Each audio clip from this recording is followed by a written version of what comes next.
segunda temporada do podcast Conversas de Valor é um oferecimento de Centro Sistêmico de Solução de Conflitos, restaurando relações, transformando vidas. HB Pooling, inovação em logística circular. E RB Desenvolvimento, transformando pessoas, impulsionando empresas. Conversas de Valor. Esse é um projeto concebido com muito carinho, com muito esmero, com muita dedicação na pandemia e que, a partir de uma série de fatores, tornou-se realidade.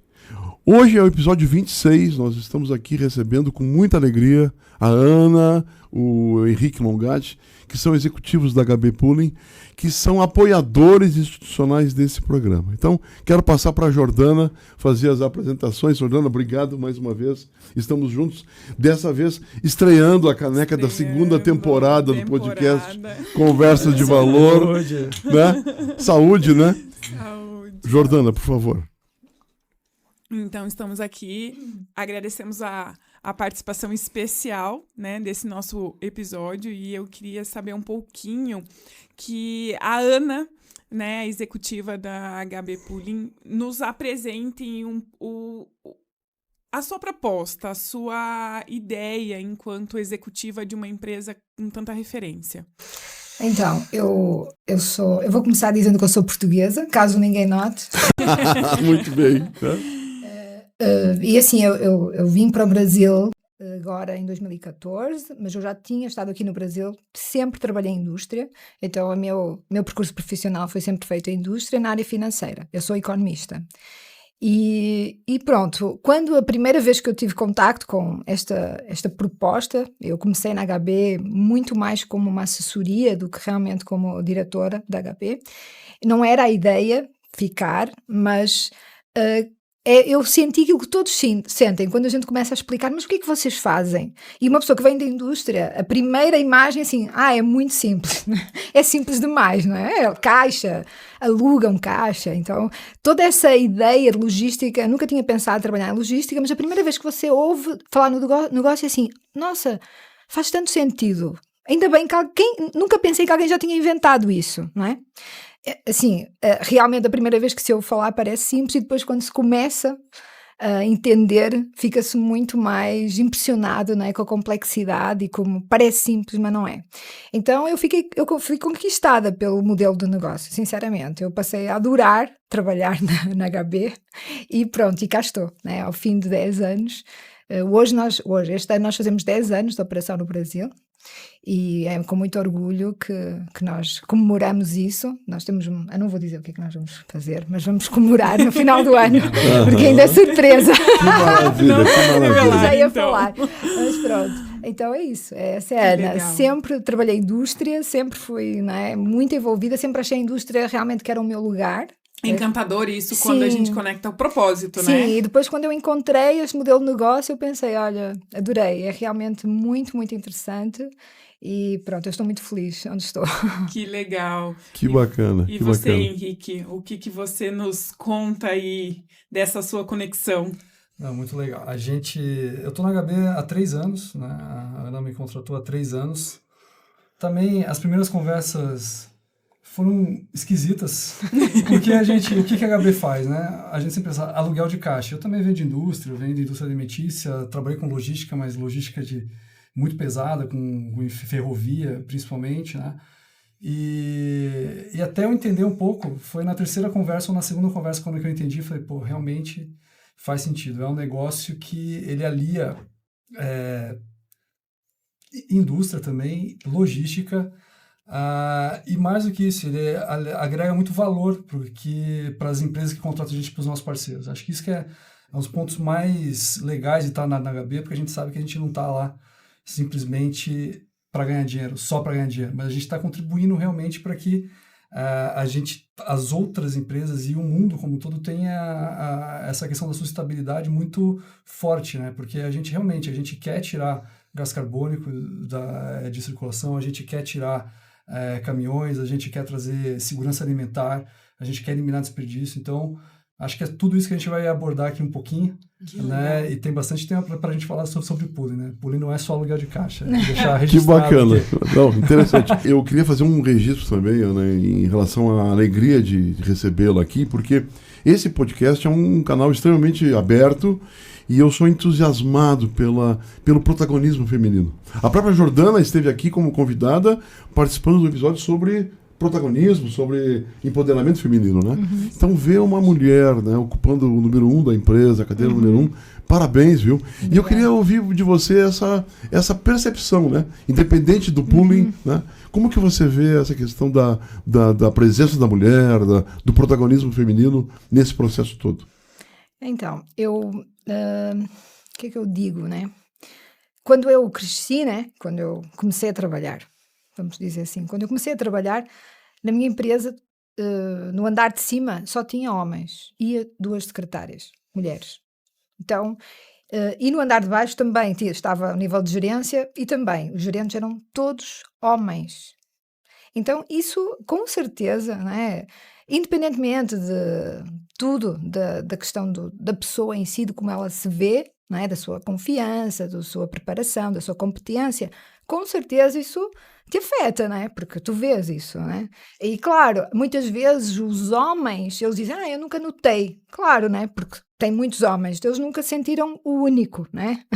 Então, quando tu te sentes o único numa reunião, por exemplo, sendo mulher, ainda que nessa reunião não é isso que está a ser discutido, né? E não vou dizer que passei por isso, né? De me se fazerem sentir mal, não, de todo. Mas com certeza tu sentes, né? Tu és a única mulher. Então, muitas vezes os homens estavam comigo na reunião, não notavam que eu era a única mulher. Isso acontece muitas vezes com as mulheres. Então, às vezes, o que falta é um exemplo. Então, nós vermos em revistas, nós vermos no nosso trabalho, no nosso dia-a-dia, mulheres na liderança de uma empresa. Porque mulheres na liderança, todas nós conhecemos muitas, não é? Todos nós, homens e mulheres, porque nós temos as nossas avós e as nossas mães. E assim, não é tão pouco usual. São exemplos, né? Que o líder da casa, a minha avó sempre dizia, a minha avó adorava a maneira como ela colocava isso, não é? Quando era como é que era? Cabeça do casal. Há essa expressão em Portugal, cabeça de casal, não é? Cabeça do casal. E a minha avó, uma vez eu perguntei-lhe, mas porquê? Porquê que é ele cabeça do casal? Não é porque não és tu? E ele assim, não, minha filha, é assim, ó. O homem é cabeça e a mulher é o pescoço. Então, assim, o pescoço também é muito importante. Então, ela tinha essa maneira de ser líder, apesar do meu avô ser uma presença muito forte, a minha avó era muito forte também. E ela não desconhecia esse poder dela. Então, é importante as mulheres conhecerem o seu próprio poder, né, a sua própria competência, terem confiança e saberem que isto é um processo, não é? E eu não acredito em decretos. Então, eu acredito, por exemplo, numa empresa como a HB, que eu sou a diretora-geral e que pessoas como o Henrique e outros homens reportam a mim, isso é exemplo suficiente, não é? E o tipo de liderança que eu exerço. Então, as mulheres têm uma liberdade muito mais, vamos dizer, uma panóplia de ferramentas para ser líder muito maior que os homens. Nós conseguimos ser mais duras sem sermos tão gritantes, vou colocar assim. E eu concordo plenamente com isso, viu? E eu tenho falado muito isso nas minhas aulas, nas palestras, né? Sim. E eu sou super defensor dessas múltiplas competências que as mulheres têm, que, Henrique, me corrija se estiver errado, são muito mais completas do que as nossas competências. E são complementares. Muito complementares. Acho que é importante ter tanto a força masculina quanto a feminina, né, no trabalho. Equilíbrio para a gente é sempre muito importante, né? Sim. Então, áreas que a gente vê que são compostas predominantemente por mulheres ou predominantemente por homens, nem sempre funcionam tão bem quanto áreas que são mistas, né? Isso não só de gênero que a gente está falando, né? Está falando de todas as outras questões de diversidade aqui que extrapolam muito o gênero, né? Idade. Então, a HB, a gente realmente sente isso. Que Ana falou a verdade, acho que o estilo de liderança dela casa muito bem com a HB e casa muito bem com toda a equipe que está lá, né? Então a gente vê na Ana um exemplo, isso é indiscutível, acho que não tem ninguém que fala da Ana de um jeito pejorativo, né? Isso é fato. Parabéns. Deve ter alguns, né? Mas, entretanto, já saíram. Não, então pode ser. Corta esta parte. Esses eu não conheço. Mas é muito legal isso. Então, a gente reconhece realmente essa força, né, do poder feminino de liderança. Isso a gente reconhece, vê que realmente dá resultado. E não só a gente. né? Quando a gente fala dos sócios também, dos acionistas aqui, eles são os caras que a gente jamais imaginaria que falar, eles são fãs da Ana. Então, isso que é muito importante, quero deixar registrado aqui, porque é difícil, né, a gente ter esse tipo de situação. E, então, assim, claro, não é só porque ela é mulher. Acho que a competência vem antes de qualquer tipo de situação de gênero ou de diversidade. Acho que a competência é o essencial. E tendo isso, acho que Mas o resto não está fácil. para eles, com certeza, Quanto foi tempo muito... demorou, né? Para eles, assim, os nossos sócios, só para vocês saberem, eles são... O sócio mais velho tem 80 anos e o mais novo tem 65. Então, assim, é outra geração, não é? Então, não é com fácil, certeza. né? Uma pessoa, né, que teve, teve toda a sua vida profissional desenvolvida numa época em que as mulheres não estavam no ambiente de trabalho. Sim. Esse é o fato, né? Fato.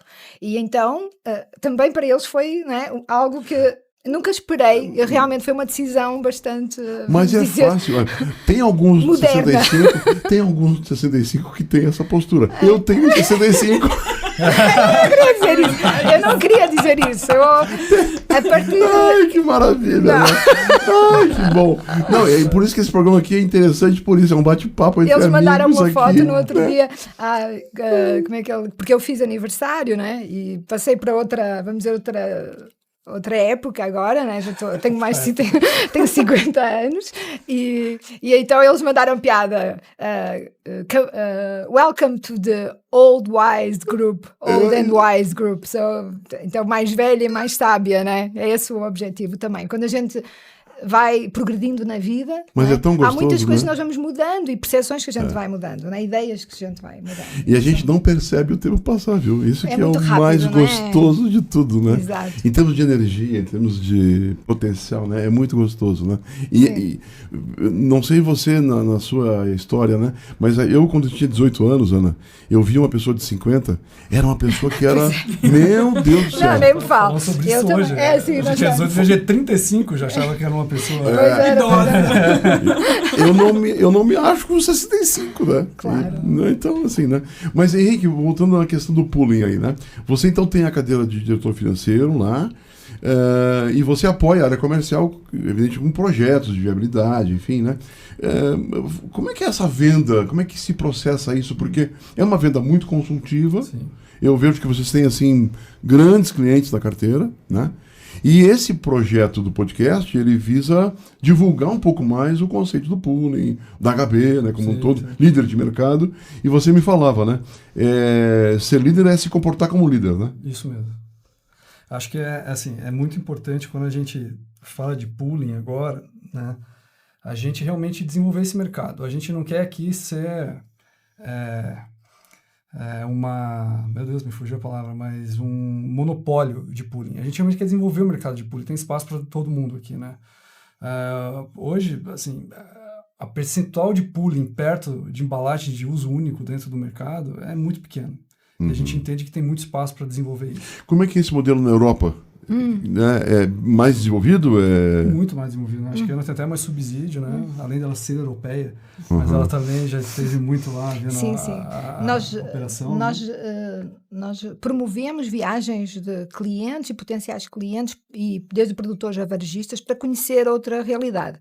Sim, Porque, sim, claro, sim. sempre que você vai com um cliente, ele vem com certas resistências de coisas que algumas ele tem razão, e outras é só porque ele ainda não viu como poderia ser. Então, ter contato com outras realidades ajuda muito, às vezes, uma imagem vale por 1000 palavras, não é?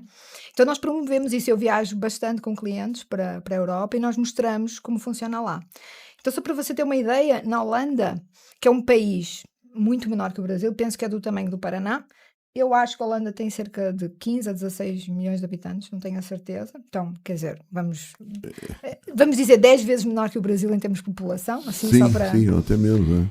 Até menos. Então, 10 vezes menor, em geografia muito menor, porque é do tamanho do Paraná, e por mês a Holanda movimenta 50 milhões de caixas. Só em perecíveis, em pooling, tá? Todos os players. No 50 Brasil, milhões 50 de milhões caixas por mês. por mês. Uhum. No Brasil, o mercado de pooling não chega a 5 milhões por mês. Então, tem muito potencial. Eu diria que mais de 20 vezes nós poderíamos crescer assim sem muita dificuldade no Brasil. Claro, tem a questão da geografia, tem toda essa questão, não é? Pooling não é solução para todo o transporte de perecíveis, não é? Mas é solução, com certeza, para mais de 80% do transporte de perecíveis. Então, vamos só terem atenção que sim, a geografia impacta, e quando eu vou fazer um transporte do Nordeste para Rio Grande do Sul, talvez seja melhor usar uma caixa de papelão para evitar a reversa. Então, com certeza, nós concordamos com isso. Mas isso é uma pequena parte de todo o transporte de perecíveis que é feito. O transporte de perecíveis ele é muito mais próximo que isso, porque senão também o custo regional, né? Ia ser altíssimo, claro. A solução tem que ser regional.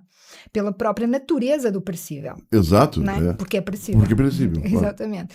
Então, quando nós comparamos estas duas realidades, obviamente o pooling na Holanda começou muito antes, então houve tempo aqui, tá? Houve tempo de maturidade, mas o Brasil, a evolução não vai ser exatamente no mesmo tempo, nós acreditamos, porque a partir do momento que houver o aceite desse sistema, da embalagem como um sistema logístico, e nós chamamos pooling a este sistema, nós acreditamos que a evolução pode e vai ser muito mais rápida, tá? E nós como líderes, como o Henrique estava a dizer, ser líder não é só ter a maior fatia do mercado, mas existe uma responsabilidade também. Então nós queremos ser líder desta evolução, deste desenvolvimento, nós queremos fazer a nossa parte, não é? Claro, e contribuir para que outros varejistas possam falar sobre pooling. Nós fizemos agora um evento na semana SG da Abralog, em que um cliente foi fazer a apresentação, então ele próprio foi falar sobre pooling, sobre a solução que nós implementámos lá, e pronto, é isso que nós queremos promover. Não é? Então, falar sobre pooling, não necessariamente HB é o único player, não é? Existem outros, mas é o nosso papel, nós vemos isso como o nosso papel, é um dos nossos pilares estratégicos, é a comunicação e a educação do mercado. Então, é isso que nós estamos fazendo hoje aqui. Sim. É isso que você fez numa sala de aula, onde você falou da sua carreira, brilhantemente, e falou do modelo, quer dizer. Exatamente, é plantar semente, né? A gente quer plantar essa semente do pooling, principalmente para o pessoal novo que está chegando. Né? Acho que a partir do momento que você sabe que alguma coisa existe, em algum momento você pode conectar, que você pode usar esse modelo no teu negócio, né? Então a gente quer muito que as pessoas saibam que existe o pooling, né? Igual quando eu fui entrar na HB, eu não fazia ideia o que era aluguel de caixa, nem sabia que existia isso. Então talvez se eu tivesse tido isso lá na faculdade, na minha formação, eu já tivesse uma outra ideia, já tivesse implementado algum outro tipo de negócio, né? que eu tinha feito. Então a ideia é essa, é plantar semente. A gente quer plantar semente para que ela cresça, floresça e não precisa dar resultado agora, mas que dê resultado no futuro. Né? Isso é mais importante para a gente. Temos que dizer o que é pooling agora. Exato, já tem que falar o que é pooling. Porque não começamos... Né? O que é pooling? O que é pooling? Pelo começo. Não começamos por pooling. Você que está aí escutando, o que será que é pooling, né? É pooling, né? Você pergunta onde é que vem essa palavra pooling, né? E eu acho que também vem da ideia de piscina, tá? Penso porque é P-O-O-L, né? Não é pooling da palavra em inglês, né? De pull and push, não, é pooling de piscina, P-O-O-L. Então da ideia, tu tens uma piscina de água e tens alguém que tira a água dessa piscina, usa e volta a colocar na mesma piscina. Assim que a água se mistura, não é mais a tua água, é água que todo mundo usa, né? Então temos ali uma piscina de ativos que é usada por vários participantes da cadeia. E essa água ela vai sempre passando pela piscina e vai sempre repondo essa água. Então o que é que isso traz, né, para uma empresa que seja um produtor, seja um varejista?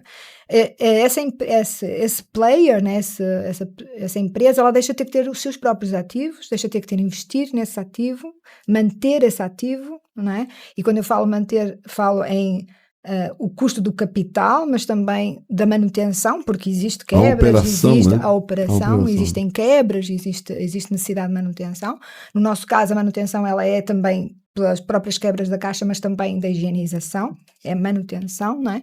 Então, quando eu tenho um varejista, por exemplo, diz assim, eu tenho as minhas próprias caixas, o que é que ele está a fazer? Ele vai dizer assim, bom, se eu tenho uma sazonalidade, ou um produtor, eu tenho uma sazonalidade, eu tenho que ter o meu máximo de caixas de necessidade, a minha safra. Claro. Significa que, sei lá, durante a maior parte do ano, eu não vou usar tudo aquilo. Vou usar muito menos. Tem um pico, né? Exatamente. Exato. Então ali já estou a duplicar a necessidade de ativos no sistema como um todo, tá? Porque todos os produtores vão pensar dessa forma. Está tendo perda, está tendo ineficiência. Aí ele vai ter, por exemplo, não só sazonalidade, mas também variabilidade geográfica. Ele tem fazendas em São Paulo, tem fazendas no Rio Grande do Sul, ele tem clientes no Rio Grande do Sul e clientes em São Paulo. E ele precisa desta mobilidade, de retirar num estado, devolver no outro. E não ter necessidade de ir lá buscar essa caixa, né, de volta para a sua safra.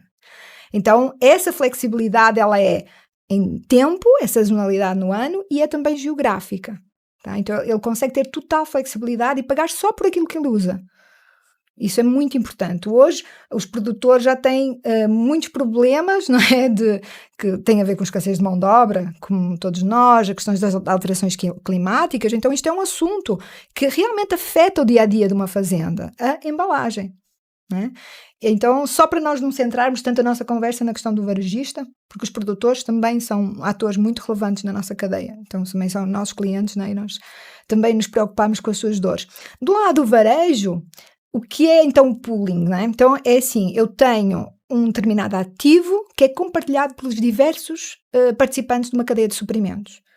Então, neste caso estamos a falar de produtores agrícolas, mas podia ser qualquer outro setor, por exemplo, automotivo. O automotivo é um exemplo, né? A montadora tem racks, que é usado pelos diversos fornecedores, ele no início do projeto tem que fazer um determinado investimento, e o que acontece com esses racks? Se o rack não está no momento certo, na hora certa, no lugar certo, para uma linha da montadora. Então, apesar de não ser o core business da montadora, a embalagem tem um profundo impacto na cadeia, neste caso, produtiva do automóvel, certo? Então, quando nós falamos agora de pooling, nós estamos especificamente a falar de produtos perecíveis e ainda estamos numa fase muito mais de frutas, legumes e verduras, mas quando falamos de pooling de uma forma mais abrangente, nós falamos de pooling em diversos ramos, tá? E é um método que serve realmente para usar da melhor forma os recursos. Então, usar da forma mais eficiente os recursos disponíveis. E é isso que nós trazemos para os nossos clientes. Ou seja, e essa venda é uma venda extremamente consultiva, né? Extremamente consultiva. Ou seja, você tem que levantar fluxos, você tem que levantar custos, muitas vezes invisíveis, não é? Aos olhos do cliente, do potencial cliente. E a área financeira... Sim, a gente procura, né, ajudar os nossos parceiros, principalmente os futuros parceiros, a montar o modelo, entrando a fundo no negócio dele para que ele entenda também onde é que está gerando perda, onde é que gera valor. Então a gente procura desenhar, fazer esse mapeamento como argumento de venda e como business case também para comparação com diversas outros tipos de embalagem, outras soluções logísticas, né? Então não é uma venda fácil, né? Desde o primeiro contato até o convencimento, por assim dizer. Então, realmente, é uma venda que não basta você bater na porta, falar que eu tenho um produto aqui e na hora ele escolhe se quer ou não.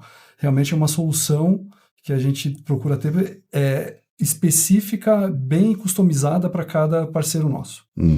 Mas é uma empresa, vamos pensar assim, que faz esse investimento não só quando ele entende os números, mas como entende o propósito. Também. A gente, muitos dos nossos parceiros, né, então até os mais recentes, tem dentro dos seus valores a questão de sustentabilidade, né? Então a HB, né, nós aqui como HB, a gente não falou HB até agora, né, mas vamos falar da HB, a gente procura também entrar dentro desse fluxo de agregar o valor para ele quando a gente fala de sustentabilidade mesmo, de todas as questões do ESG, né? E não só por questões de ambiente, nada disso, mas também quando a gente fala de governança, né? Vamos falar, a gente está dando para ele a condição dele controlar o ativo dele melhor. Então, a gente não se preocupa simplesmente com que o sistema logístico dele seja melhor porque ele está usando caixa padronizada, mas que ele realmente também diminua a questão de perda, evite o desperdício de recurso, não só de alimentos, mas cada vez que você perde plástico, tem que fazer uma caixa nova e é mais plástico e mais... Então, a gente procura dar essa solução completa para ele, né? Pensando todos os aspectos do ESG. Então, o valor, muitas vezes, ele é intangível, né? É difícil de você argumentar, mas quando está na prática, acho que fica mais fácil, que é como o exemplo que a Ana deu. Na terceira semana de SG da Bralog, o próprio cliente foi lá e falar dos benefícios, né?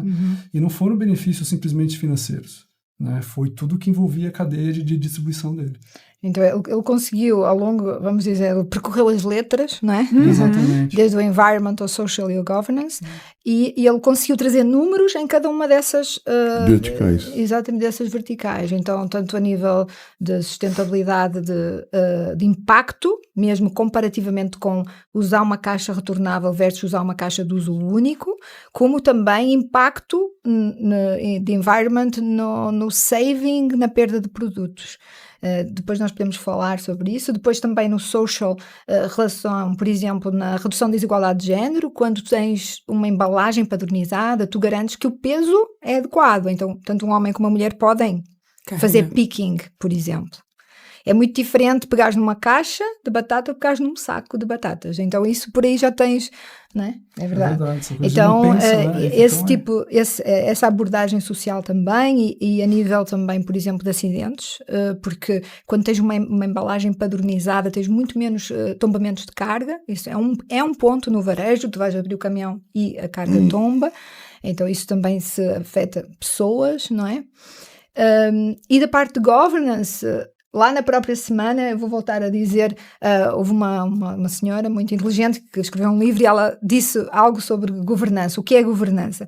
A governança é a arte de fazer acordos e a disciplina de cumpri-los. Então, todos nós fazemos acordos hoje na nossa empresa. Nós fazemos um acordo com os nossos acionistas, com os nossos funcionários, com os nossos clientes e nós queremos cumprir esse acordo, não é? Isso é governança. Então, governança, no caso aqui, quando utiliza o sistema da HB, é tu obteres eficiência operacional, conseguires realmente aumentar o lucro, né? E trazeres um trabalho mais profissionalizado, um trabalho mais que agrega mais valor, né? Então, quanto mais tu tens a tua cadeia logística, vamos dizer, integrada, tu trazes um maior valor agregado para o teu produto final. Então, isso é governança, né? E então, eu gostei muito, porque o nosso cliente trouxe números em cada um destas verticais. E isso, números é sempre algo, né, que, lá está, todos nós gostamos de ouvir, né, porque é objetivo, né? E é a melhor propaganda realmente, com certeza, é o cliente, com né? certeza. Então, ele trouxe impacto em número de famílias, por exemplo, número de famílias que pudemos alimentar graças à redução de perda de alimento, em número de árvores que salvamos. Então isso é muito interessante ouvir um cliente a falar de nós, não é? O que eu vejo assim, o varejista é uma empresa com muitas vezes alto faturamento, com margens cada vez menores, né? Com certeza. Então todo dever de casa ele tem que se olhar para dentro, né? Nos processos internos. Então acho que é muito mais se debruçar, né? E acho que é uma dificuldade, além do que você colocou, eu percebo na questão da inovação, né? Que é fazer diferente alguma coisa, né? Por quê? Porque eu sempre carreguei com caixa de papelão, quer dizer, como é que eu vou agora mudar? Quer dizer, parece tão mais caro o plástico, né? Sim, com certeza. E aí você vai fazer a conta, você consegue comprovar por A mais B, independente do ESG, mas a parte financeira tem um ponto de quebra, assim, Henrique, onde a gente pode dizer tantos milhões de movimentações ou alguma unidade. Não, isso depende muito de cada negócio, né? A gente não faz essa conta assim, a partir de tantas caixas não vale tem a pena esse... Para nós, a partir de uma caixa vale a pena quando você compara, de vez em quando, o custo de uma embalagem de uso único com o custo de um aluguel de uma caixa nossa. Olhando na visão do produtor rural, né? Que é um dos grandes pilares aí que sustenta o HB. Então, utilizando bem a caixa, a partir de uma caixa, a gente sabe que já dá um retorno positivo pro produtor, né? E isso... Mas eu entendo, o Rudi está falando, né, naquela... Eu gosto muito de uma metáfora que é do iceberg, que já vai rir. Sim, mas assim, sim. porque... Eu ia falar, mas eu deixei para você falar, porque é tudo. É bem legal. Eu adoro essa do iceberg. Porque é excelente a do iceberg, né? Porque esse é o ponto, né? Porque quando a gente muitas vezes vai fazer a venda, dependendo do interlocutor, ele vai fazer uma pergunta. Mas e o preço? E ele vai comparar, por exemplo, batata com sacaria, ou com tomate com papelão, ou manga que veio do Nordeste com papelão. Até ele vai comparar o preço das duas embalagens. E nós temos que, com certeza, é importante, é uma parte importante, mas tem uma parte abaixo do iceberg que representa talvez muito mais. No iceberg são 90% que fica abaixo da linha d'água, né? E aqui nós não temos a certeza se é 90%, vai dependendo de caso para caso, com certeza, mas assim, o que é que está lá abaixo da linha d'água? Está a questão, por exemplo, do espaço. Então, quando eu tenho uma padronização em oposição à diversidade de embalagens, eu tenho espaço, eu tenho empilhamento, tá? Então, eu aproveito o meu caminhão melhor, eu aproveito o meu armazém, então menos custo de combustíveis. Por exemplo, pode-se traduzir em termos de redução de custos de combustíveis? Claro. Com certeza. A caixa vai montada e vem desmontada. Exatamente. Na reversa, ela poupa 80% do espaço. Sim. Né? Então, ela vem só com 4 centímetros em vez de 23. Então, tempo esse de carga e descarga. O tempo, transbordo, então isso aí...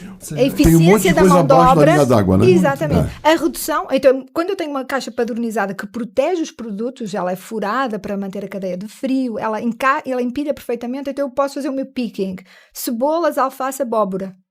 Eu não tenho que levar em consideração se a abóbora está nesta embalagem, se a alface está naquela embalagem, se uma vai encaixar na outra. Tem que em cima, tem que embaixo. Se eu vou vou prejudicar o meu produto devido ao meu algoritmo de picking.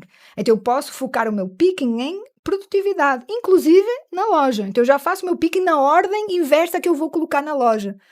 Então, são sistemas logísticos, no caso da embalagem, que ele é condição necessária para a adoção de outros sistemas logísticos. E aí eu tenho muita eficiência. É claro, mas é uma sinergia, certo? Eu tenho, então, a redução de perdas. Por tudo isso, eu tenho menos atrito, menos torção, menos calor. Eu tenho a circulação do gás etileno, que aumenta muito o shelf life do produto. Na loja, eu posso usar a caixa como display, então eu não preciso fazer transbordo, não preciso jogar tudo, fazer pilhas imensas. Não sei se vocês já... No supermercado vocês veem, o expositor fica cheio de água, mas não é água, né? É o gás etileno da última camada que está com muito peso em cima e vai esborrachando o produto, né? Então isso apodrece e são perdas de alimento também. Sim. E a questão de sustentabilidade, assim, o desperdício que eu gero de caixas de uso único e a gestão desse desperdício, porque eu não posso simplesmente deixar o papelão na loja, eu tenho que voltar para algum lugar, alguém tem que ir lá retirar, eu tenho que garantir que o destino dele vai ser o adequado, certo? Então, estes são os 5 pilares que o pooling permite, não é? Ganhar, vamos dizer, que fica abaixo da linha de preço. Então, quando você vai ter esta discussão, e por isso é que a venda é complicada, é que às vezes o interlocutor não está ainda nesse nível.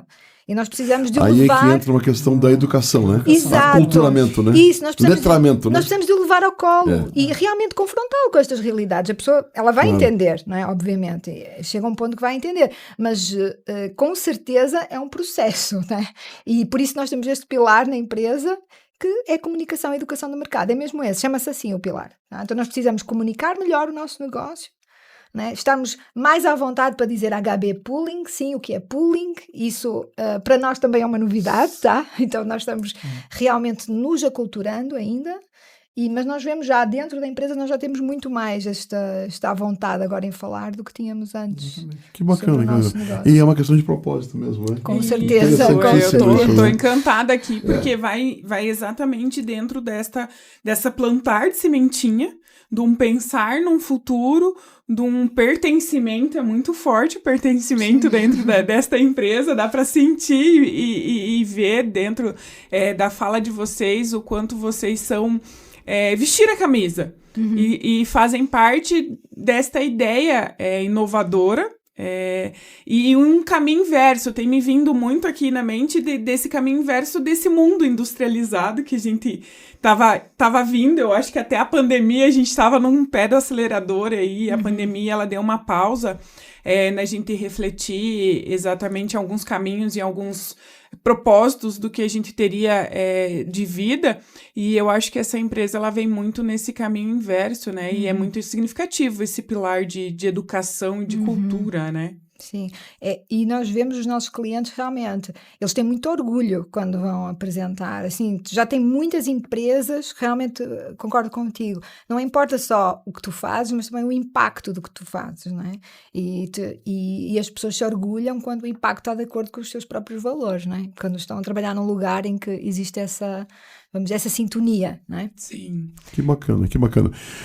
Henrique, em termos de inovação, você também lidera a parte da inovação em termos de rastreabilidade, enfim. Isso, tecnologia, recursos humanos, jurídico. Olha tudo só. que ela não quer, ela deixa comigo.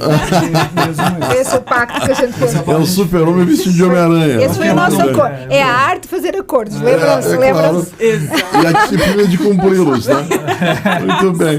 Não, Faz mas é bem parte. legal. Assim, o negócio por si só já é inovador, né? Mas ele não pode parar por aí, né? Então, realmente a gente está pensando muito para frente, né? Então, o que a gente queria estar é há 5 anos daqui já, hoje, né? Então, a gente já está pensando no que a gente vai chegar lá.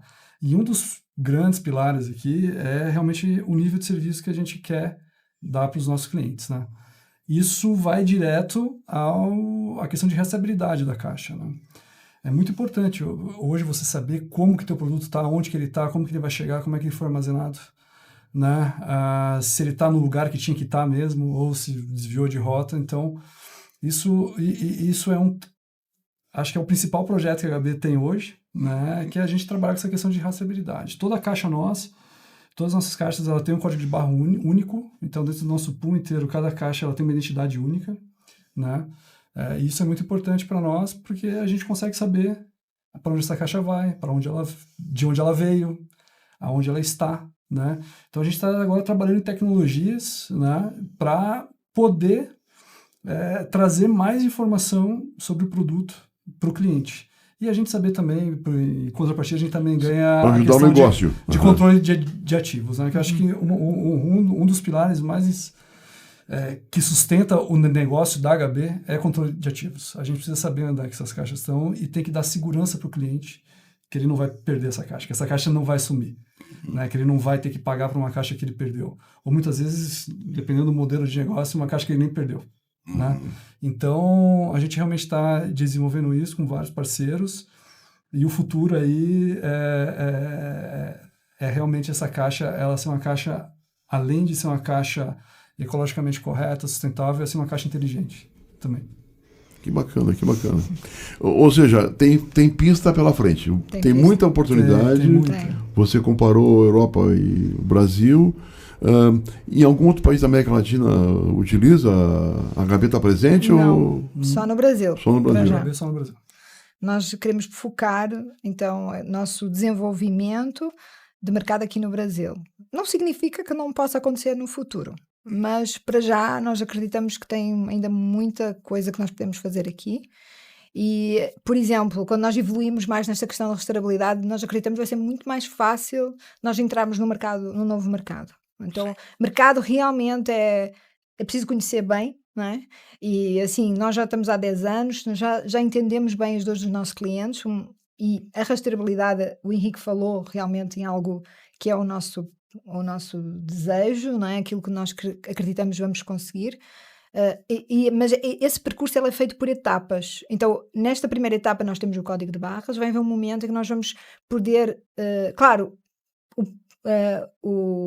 vamos dizer, o último grau será não controlar as caixas, mas controlar os produtos que vão na caixa. Então, eu acho que esse é o objetivo, temos que dizer, não é? Isso é o que realmente vai trazer valor para o mercado e é o que nós almejamos.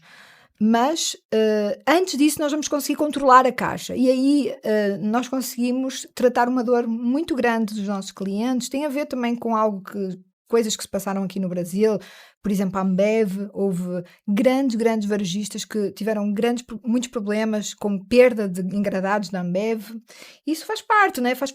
Os profissionais estão hoje no mercado, eles lembram-se disso, né? Então, assim, nós não podemos simplesmente não considerar isso como uma variável. Uma variável, e nós temos que dizer assim, é verdade, há esse risco, e o que é que nós fazemos para mitigar esse risco, não é? E nós queremos fazer cada vez mais coisas, e essa parte da tecnologia, na questão da perda de caixas, ela vai ser essencial. E isso, quando nós dominarmos isso no Brasil, nós acreditamos que dominaremos também noutros países. Vai ficar mais fácil. Eu nem sei se a gente pode dizer, mas hoje, com a tecnologia que a gente tem já, nós já somos referência, né, em termos de perdas de caixa. A gente, assim, a questão de controle de ativo nosso é muito forte, né? Tanto é que a gente conseguiu grandes contas e parceiros aí que viram valor nessa questão de controle de ativos da HB, mas o que a gente quer realmente é evoluir. Não basta a gente ser o melhor hoje, a gente quer ser tipo, extremamente super, mega, ultra melhor daqui a 2, 4, 5 anos. Né? Então, a gente não para. Essa questão de inovação está no DNA da HB e a gente não vai parar. Então, a partir do momento que a gente tiver a estabilidade da caixa, com certeza a gente vai achar outra coisa para fazer. Né? Isso para nós é bem importante. São inquietos. Exato. São inquietos, né? E com certeza, quando você começa a conseguir controlar o produto, vai dentro da caixa, aí com certeza, né? Então você usa a caixa como vamos dizer, um hardware, e o produto que vai lá dentro vai sendo rastreado por esse hardware. Então tu consegues, por exemplo, ter sensores de temperatura, né? Saber se houve realmente paragens no meio da rota, onde está. Tempo de deslocamento, tudo isso impacta em qualidade, né, do produto. Qualidade do produto. Sim. E uma coisa acho que é importante, assim, e aí endereçando já um fechamento, se podemos dizer assim, né, é ser parceiro do sucesso do seu cliente, né? Porque quando você trabalha ESG, quando você trabalha a redução de custo, otimização e alinhamento de propósito, você está melhorando o negócio do seu cliente. Sim. Você não está fazendo uma venda, você está... Eu acho que esse é o grande segredo aí, talvez algo a ser... A gente não está com o time completo aqui, mas acho que um dos grandes diferenciais da HB é a gente estar junto com o cliente, ajudando ele na gestão dele. Então, quando a gente faz uma venda... a gente geralmente faz uma venda, várias empresas, vários modelos de negócio, você acaba se afastando do cliente.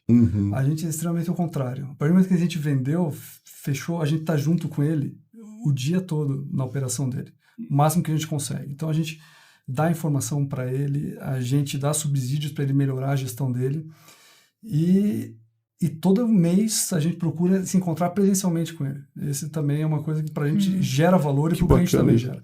Então, a gente realmente, essa tua frase a gente não queria pensar, né? Mas o sucesso do cliente é o nosso sucesso. Não tem outra definição melhor. Eu trabalho com treinamentos, com palestras, né? E eu costumo dizer assim, né? Quando você me contrata, os seus desafios passam a ser os nossos desafios. E eu realmente tenho essa postura, assim, e tenho vários casos para contar, né? Onde a gente consegue ajudar o cliente, e isso tem um valor, isso cria uma... É muito gostoso, sabe? Mas tu tens de te colocar nesse papel, né? Flexível e aberto. Né? Não dá para nós irmos para o cliente dizer, não, este é um modelo de negócio e tem que ser assim. Então, é um sistema colaborativo, né? Exige participação. É uma aliança, né? Exato. Exige a participação de ambas as partes para atingir aquele determinado resultado. E quando o cliente atinge o resultado que ele deseja, é o nosso resultado. Nós também ficamos muito felizes porque esse também é o nosso objetivo, né? Então, essa é a forma de nós... Seria essa uma saudação sua, no sentido de encerrar esse nosso episódio? Com certeza, acho que fica bom. De você se sentir... repita, por favor, com outras palavras. Você se sentir parceira. Exato. Os resultados dos nossos clientes, eles são os nossos resultados. Então, aquilo que nós procuramos é que o resultado seja aquele que é melhor para o nosso cliente. E nem sempre isso é tão fácil, não é, de atingir. Exige muita colaboração, existe a presença e nós promovemos isso. A nossa equipe vai para o cliente para implementar e fica lá todo mês participando, apresentando os resultados e propondo melhorias e ouvindo melhorias também. Ouvir é muito importante nesta relação, não é? Então, é isso que nós gostamos de fazer. Muito bem. Jordana, vou te pedir para você fazer o pré-encerramento e depois eu faço o encerramento. Realmente, eu tenho pensado aqui, enquanto vocês falam, o quanto essa sustentabilidade e o propósito, né, os dois conectam. O Rudy aí tem Janetinha na rodada aí, a gente tem filhos, a gente pensa o quanto a gente está colaborando para o mundo que a gente quer viver, o mundo que a gente deseja que eles vivam, né? Tá encantador não ver só a proposta enquanto modelo de negócio e a questão da própria inovação aí, atrelando essa tecnologia toda que a gente almeja, né?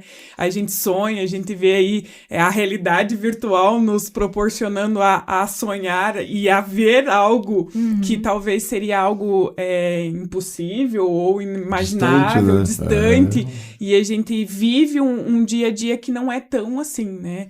Então, vê aí que a gente vai ter alimentos. E a gente sabe o número de desperdício que a gente tem hoje no nosso sistema como um todo. Não só a fruta que sai do produtor, como a que o próprio restaurante ou o consumidor final acaba, né, recebendo em casa. Então, a gente tem vários degraus ou engrenagens aí dentro desse sistema que estão sendo salvos, né? E é bem, bem legal de ver tudo isso aí, bem empolgante, diga-se de passagem. E olha, eu queria assim novamente agradecer a vocês pela parceria aqui, né? Por apoiarem o projeto Conversa de Valor. E a gente, de contrapartida, poder ajudar no sentido da educação, né? Do letramento do mercado, enfim, de forma muito humilde, porque esse é um projeto humilde, mas de muita verdade, né? De muita verdade, né? E eu, assim, agradeço a vocês por apoiarem esse projeto. E eu queria novamente assim dizer muito sucesso a vocês. Obrigada. Estamos de portas abertas aqui, né? E foi uma honra recebê-los aqui. Parabéns pela sua história, pela trajetória, por ser número 1 da empresa, por ser essa liderança, eu diria assim, unânime. Nós não nos conhecíamos, né? Inspiradora, né? Inspiradora. Sem mas, puxar o saco. Mas de forma autêntica, de forma autêntica, genuína, né? E que envolve inclusive os acionistas, né? Os controladores. Então, parabéns, viu? Parabéns, Ana. Obrigada, parabéns, muito Henrique. obrigada. Né? E eu quero novamente refazer o brinde, Opa, né? cara. Sucesso, Parabéns. vida longa, HB, né? E ao projeto podcast de Conversa de Valor, né? Gente, um abraço, sucesso. Esse episódio do podcast Conversas de Valor foi um oferecimento de Centro Sistêmico de Solução de Conflitos, HB Pooling e RB Desenvolvimento.